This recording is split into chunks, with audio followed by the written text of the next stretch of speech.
Bismillahirrahmanirrahim. Assalamualaikum warahmatullahi wabarakatuh. Selamat pagi, salam sejahtera. Kita berjumpa lagi ya dengan saya Didi R. Aspar, mata kuliah komputerisasi Corpus Linguistik.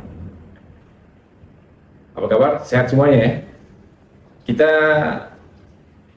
belajar tentang bagaimana membuat sebuah kamus ya, membuat sebuah kamus. Tapi sebelum kita beranjak pada hal penting tersebut, tentu saya ingin mengingatkan, kalian sudah belajar minggu lalu apa perbedaan kamus dan glosarium.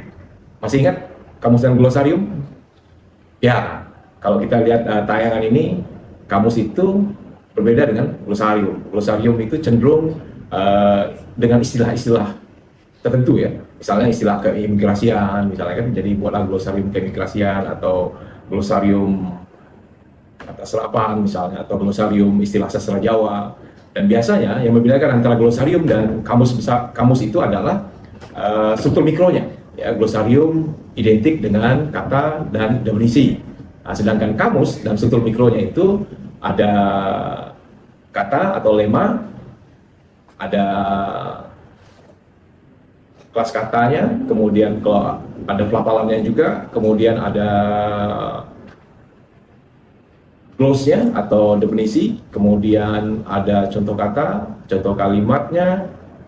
Kalau dia kamus dwi bahasa, bahasa daerah, bahasa Indonesia misalnya, maka harus ada terjemah contoh kalimat berbahasa daerah dan terjemahan bahasa daerahnya. Nah, itu struktur mikronya berbeda dengan glosarium. Baik, itu apa yang sudah kita pelajari minggu lalu ya. Nah, sekarang minggu ini kita akan belajar ya, tujuan pembelajaran kita pada hari ini adalah mahasiswa harus mampu menerapkan prinsip leksikografi dalam pembuatan kamus dwibahasa berbasis aplikasi Toolbox. Nah, jadi kita akan membuat kamus dwibahasa, bahasa daerah bahasa Indonesia berbasis aplikasi Toolbox. Artinya berbantuan menggunakan aplikasi Toolbox ya.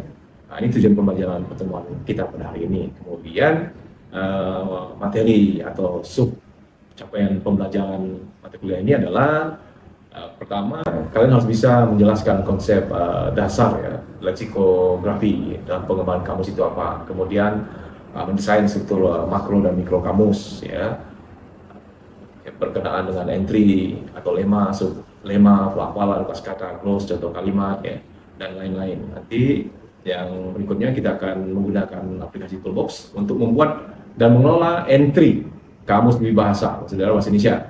Jadi kita akan menerapkan prinsip leksikografi modern dalam penulisan dan penyajian kamus digital berbasis aplikasi Toolbox. Mengapa kita perlu buat kamus? Ya, pentingnya buat kamus itu pertama untuk menyelamatkan bahasa daerah kita itu dari ancaman kepunahan. Itu alasan paling penting. Ya. Jadi bahasa-bahasa daerah itu mesti diselamatkan, mesti dilestarikan. Salah satu cara ya, yaitu kita buatkan kamus bahasa daerahnya. Nah, jadi tujuannya itu untuk menyelamatkan, sekaligus bisa juga untuk jadi bahan materi pemerkayaan pembelajaran muatan lokal bahasa daerah. Ya, itu diantaranya.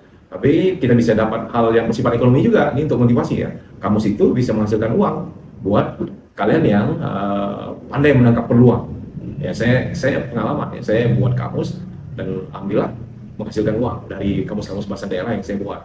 Bisa dapat proyek dari pemerintah, bisa dapat proyek dari NGO atau LSM luar negeri, ya kan? Jadi kita dapat buat kamus berdasarkan permintaan dari multi pihak. Jadi tidak hanya dapat poin karena kita menulis kamus dan nama kita pasti terekam secara digital ya, di internet. Jadi menulis kamus itu sama juga dengan menulis karya-karya non fiksi juga kan. Artinya kalau ada penulis fiksi, kamus ini bagian dari penulis non fiksi, jadi bisa menulis itu ke abadian juga. Jadi dapat poin, dapat menyelamatkan bahasa. Kira-kira itu yang menjadi catatan penting mengapa kita buat kamus. Jadi akademik efeknya, cuan juga efeknya, itu diantaranya. Ya. Baik, kita akan masuk pada materi penting pada hari ini, yaitu tentang struktur makro dan mikro kamus. Jadi kenal dulu struktur makro dan mikro kamus ya. Dan pada hari ini kita akan menjelaskan apa itu struktur makro. Struktur makro itu organisasi keseluruhan kamus itu, ya, dari sisi fokus ya, organisasi keseluruhan kamus. Sedangkan struktur mikronya informasi di dalam setiap entry-nya. Nah, dia di dalam kamus itu, di dalamnya ya, itu ada informasi. Nanti kalau kalian lihat itu struktur makro itu bentuk kamus itu buku bagian luarnya. Nah, jadi kisah organisasi secara keseluruhan.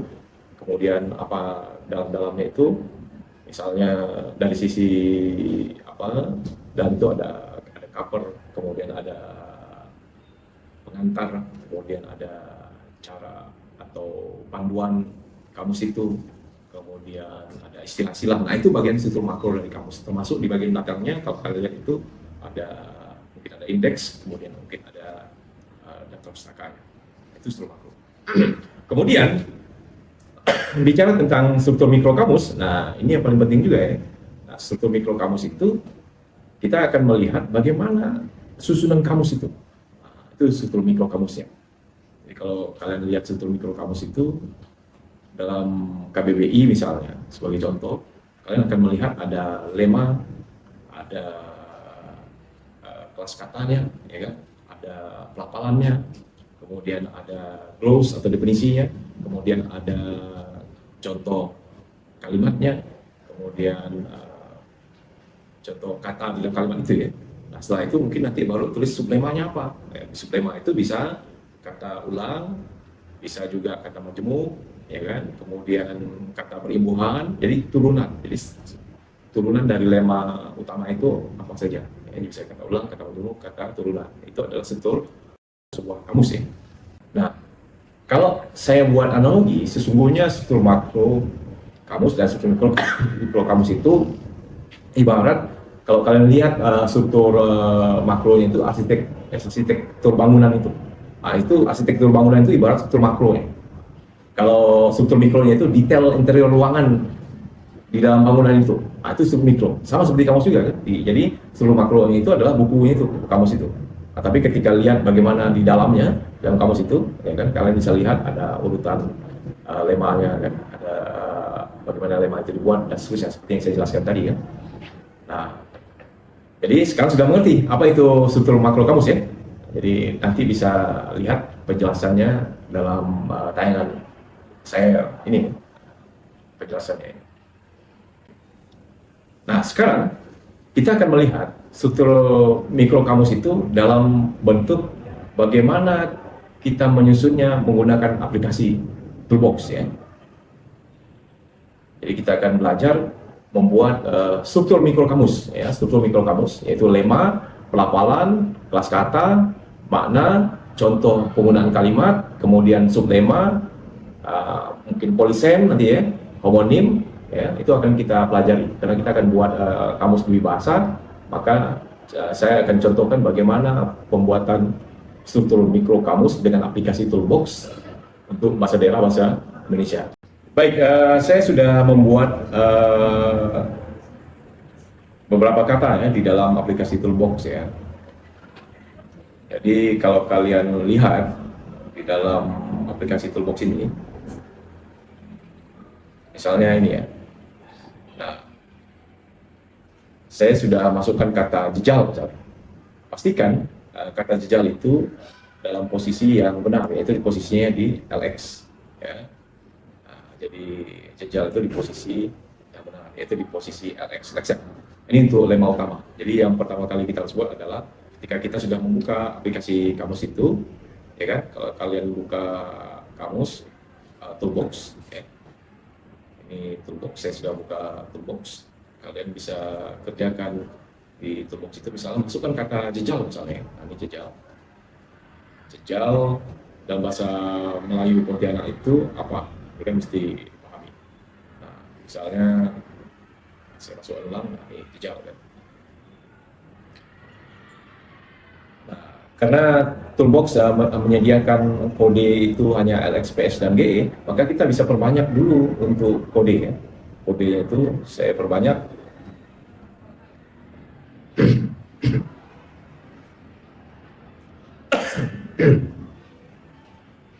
Ya. Nah, jejal.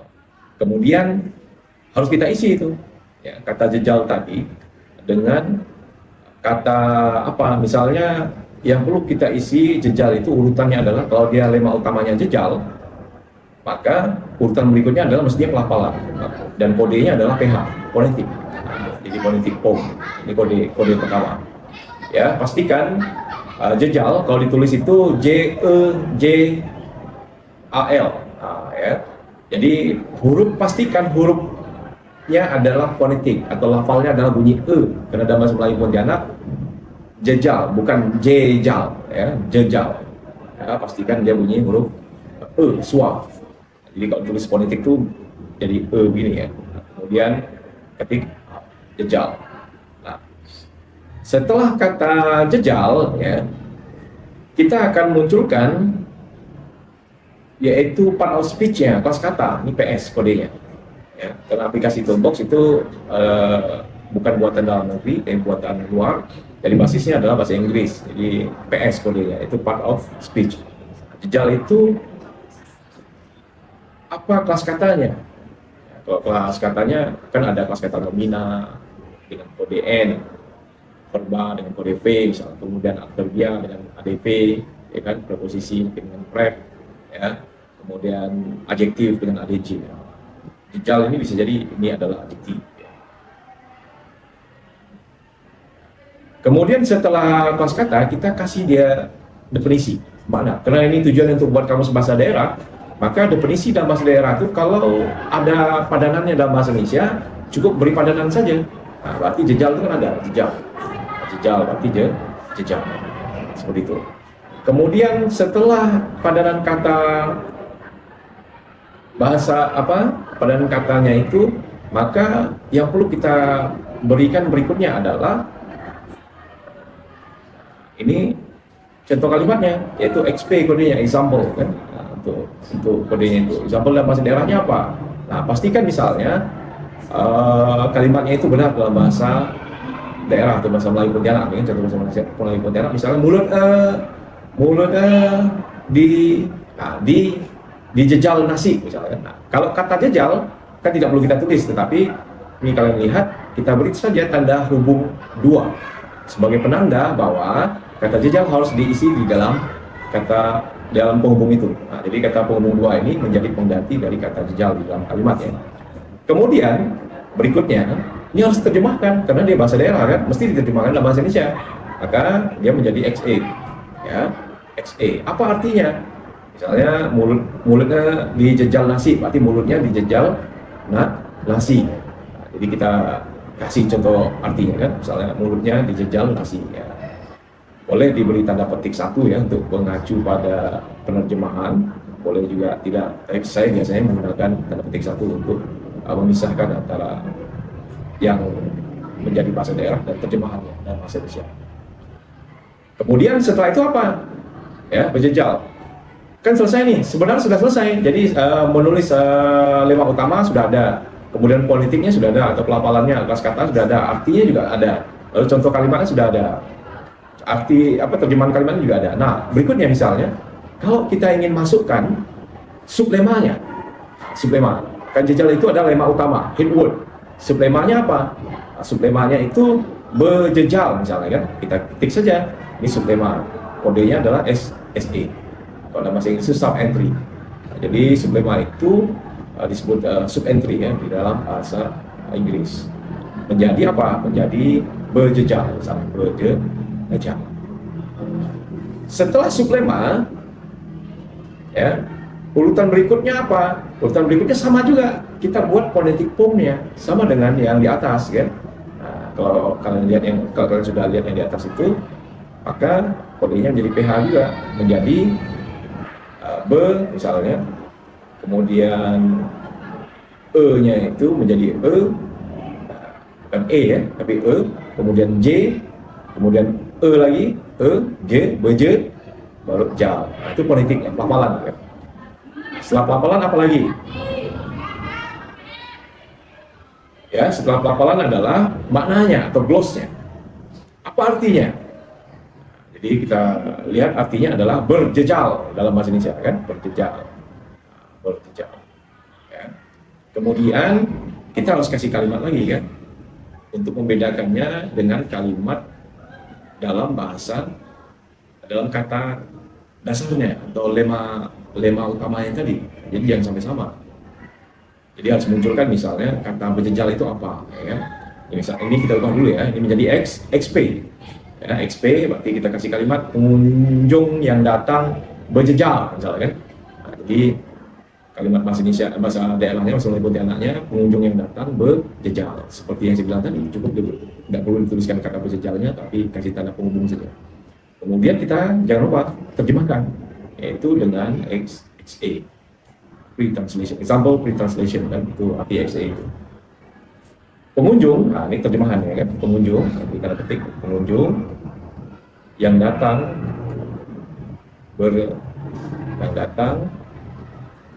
berjejal, ya ketik kan, selesai. Jadi selesai nih. Ini kita sudah buat sub entry, jadi sudah ada lema utama ya dengan kode LX, lalu ada sub entry-nya yaitu kodenya SE, yaitu lema utamanya jejal, sub entry-nya adalah berjejal. Nah, ini kita sudah jadi ya, kita sudah jadi buat. Ya, kemudian saya ingin tunjukkan juga, saya sudah buat contoh, misalnya kita mau buat polisen ya, polisen ya. Kalian tahu polisen itu apa? Polisen itu satu kata, tapi ada beberapa makna yang masih berkait. Jadi semantik relasionalnya masih dekat, tidak jauh ya, tidak jauh. Ini saya misalnya saya sudah buat itu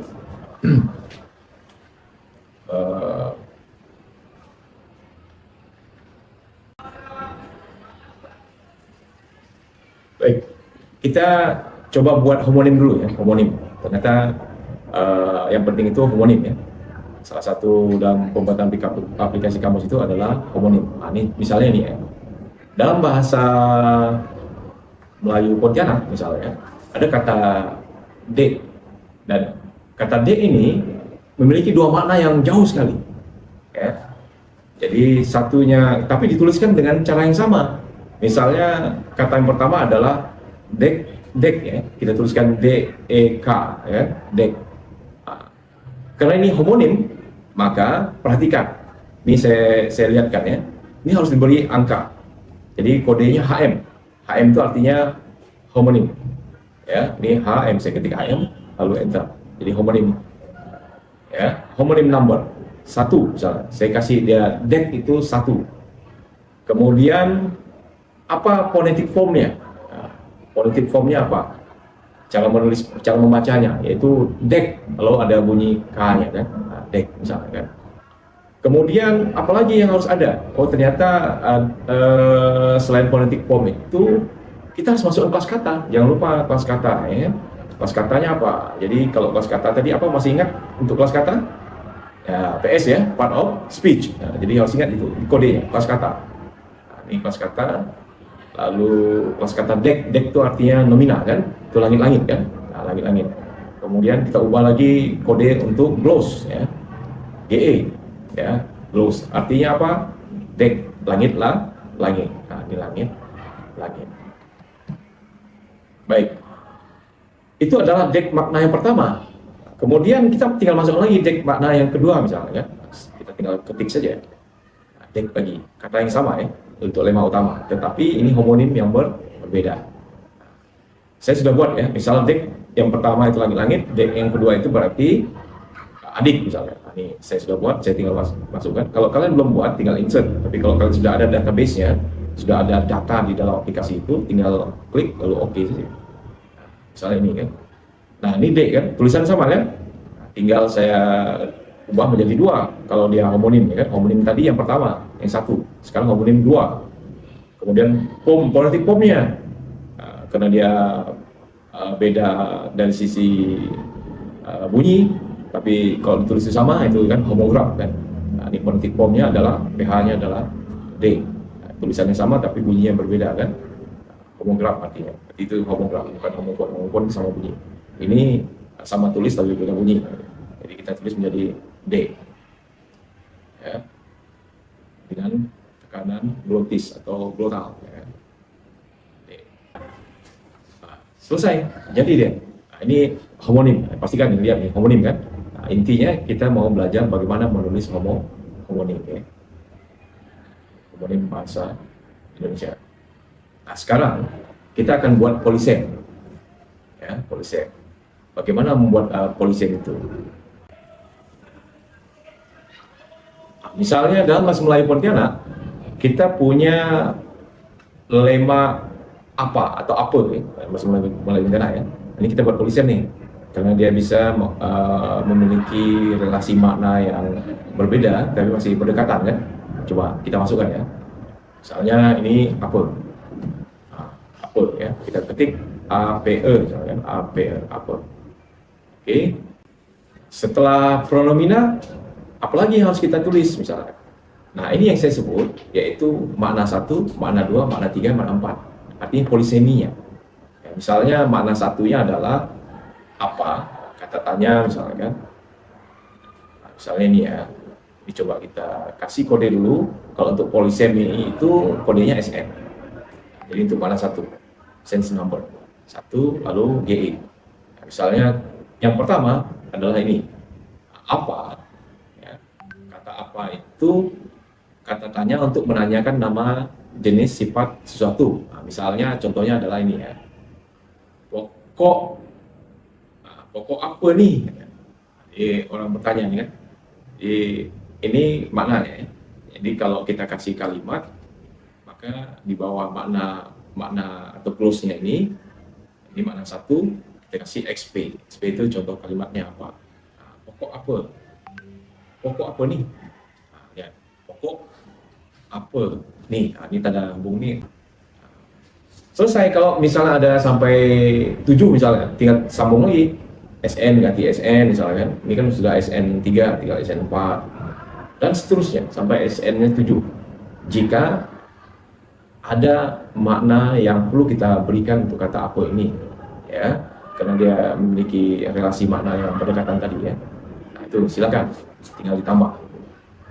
Baik, sampai di sini bisa dipahami ya. Jadi kita sudah belajar ini bagaimana memasukkan sebuah lema dalam aplikasi Toolbox menjadi hasil yang menghasilkan kamus ini kan.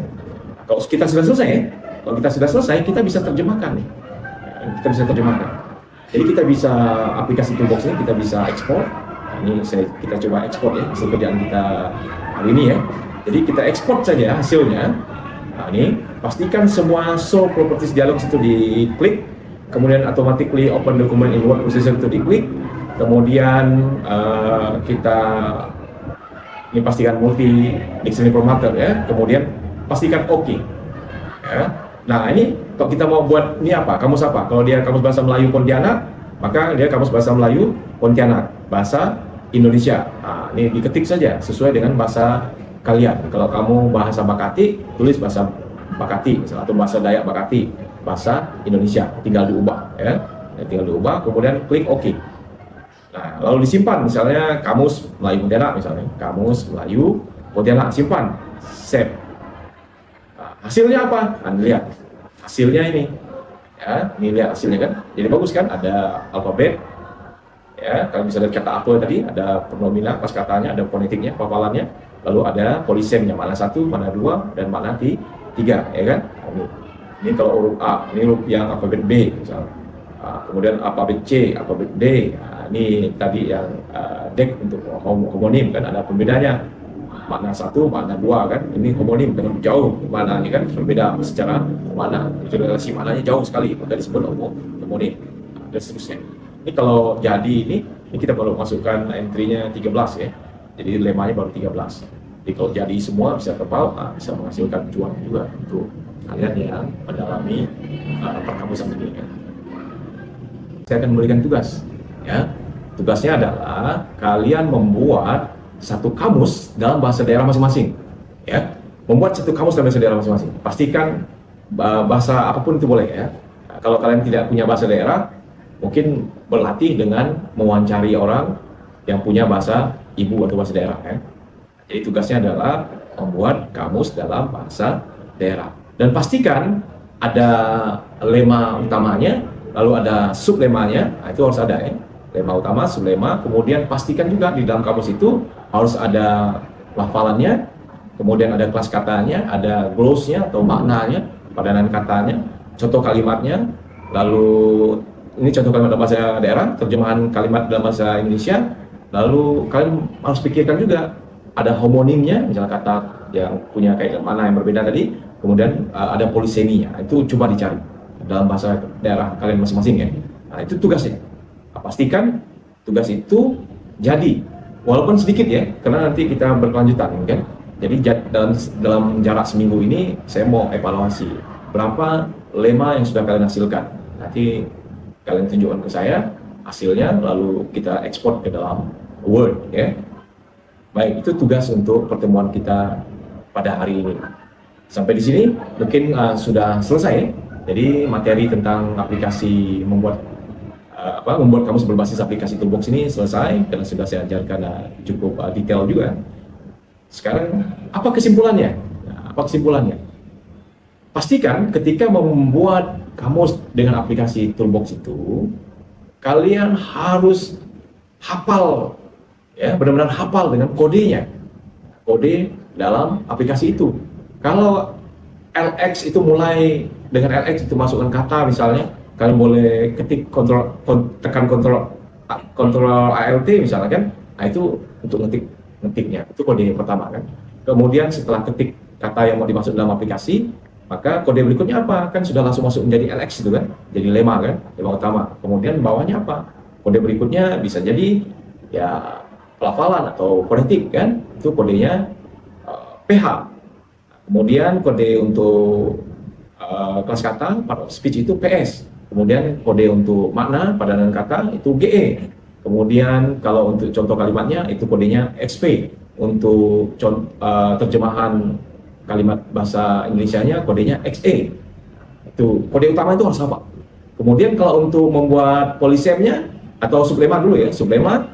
Nah, sublemanya itu SE, sama lagi tuh SE. Kemudian diurutkan lagi, mungkin perlu fonetiknya PH, setelah itu PS, setelah PS GE ya, makna, setelah itu XP untuk contoh kalimat, setelah itu XE untuk terjemahannya. Begitu juga dengan membuat polisem kan, kodenya adalah SN1, dikasih makna GE kan, kode berikutnya bawahnya GE, kemudian contoh kalimatnya dan maksudnya itu apa, XP kodenya, lalu terjemahannya XE ya. Nah, begitu juga kalau memberi makna kedua SN2 ya, ganti lagi kodenya, tambah lagi kan menjadi SN2, kalau mau ada SN3, SN4, SN5 dan seterusnya. Jadi begitu. Nah, kalau untuk homonim tadi yaitu kodenya adalah HM. Nah, jadi lema utamanya tulis dulu, lalu di bawahnya kode HM homonim, lalu setelah itu adalah kelas kata ya, bisa juga fonetik formnya atau pelafalan, lalu kelas kata, setelah itu baru dia GE yaitu untuk makna. Nah, kalau tambah contoh kalimatnya XP, terjemahannya XE, nah, begitu. Jadi harus dihafal itu kode-kode dalam aplikasi Toolbox dalam membuat kamus itu ya. Nah, itu kesimpulan kita pada hari ini. Baik, saya pikir ini saja yang bisa saya sampaikan berkenaan dengan materi bagaimana membuat struktur mikro kamus menggunakan aplikasi Toolbox. Ya. Mudah-mudahan pertemuan kita kali ini bermanfaat. Kalian bisa menyerap apa yang saya ajarkan itu dengan baik dan benar, dan bisa mempraktikkannya juga dengan baik dan benar. Jadi mudah-mudahan kalian selalu ingin tahu ya, kalau ada pertanyaan, misalnya ada kesulitan, WA saja saya langsung, jangan ragu, insya Allah nanti saya balas dan jawab pertanyaannya. Mudah-mudahan pertemuan kita ini juga menjadi amal jariah buat kalian, juga buat saya, sehingga bermanfaat dunia dan akhirat. Saya akhiri pertemuan kita pada hari ini. Assalamualaikum warahmatullahi wabarakatuh. Selamat pagi dan salam sejahtera. Terima kasih.